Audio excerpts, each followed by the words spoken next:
Dan, come here. Alright guys. Alright guys, did you get that? They didn't hear you, Dan. I want to share the story of my dog who completely changed my life. He was an amazing friend who would talk to me just to be loved. His name was Dennis. What made Dennis different was that he never barked. On the contrary, he talked to me constantly. Of course, at first I didn't realize it. I thought he was just making random noises. But I was wrong. This dog was truly communicating with me. This is definitely not an ordinary dog story. Dennis had his own ideas, his own way of thinking. The first thing he did when I woke up in the morning was to share with me in detail how he had spent the night or what his plans were for the day. He would chat nonstop throughout the day, sometimes even giving me instructions. This was not normal dog behavior at all. When he got excited, Dennis was a completely different dog. He would comment on everything around him. For example, if we were going to the beach, he would jump onto the car seats and wag his tail wildly, shouting his expectations. It was as if he was saying, "Let's go, what are you waiting for?" And that's the miracle that brought us together. His talkativeness. So how did we meet Dennis? The story is actually quite interesting. I'd actually gone to the shelter that day for a completely different dog, but when I arrived, I found out that someone else had already taken that dog. As I wandered around in disappointment, Dennis caught my eye, sitting in the corner of his cage, quietly murmuring to himself. I approached him curiously. As I listened, I realized that he seemed to be trying to tell me something really important.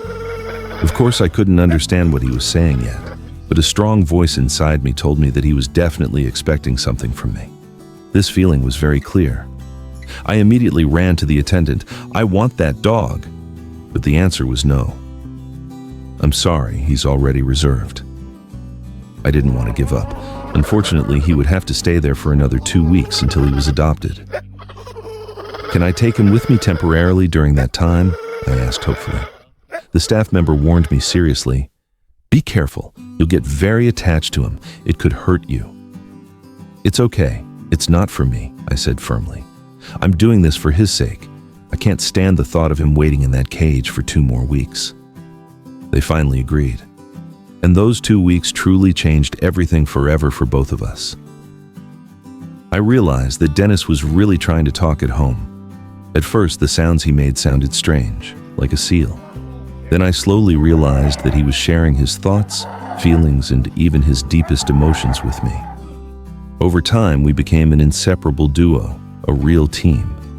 When it was time to give him back, I knew I couldn't do it. I called the shelter and asked, "Can I adopt Dennis?" "If you can convince the other family," they said. I acted immediately. I sent them the photos and videos I had taken of Dennis. I showed them our happiness, the bond between us. When they saw how happy Dennis was with me, the family's heart softened. They allowed him to stay. I can't describe that moment. I was the happiest person in the world. Dennis was finally mine. From that day on, I began to understand how special he was. He didn't just show his feelings, he expressed them. He told me what he loved and what he didn't love. I can't imagine life without Dennis now. If Dennis's story touched you, please like it, leave a comment, and subscribe, because we have many more beautiful stories to share.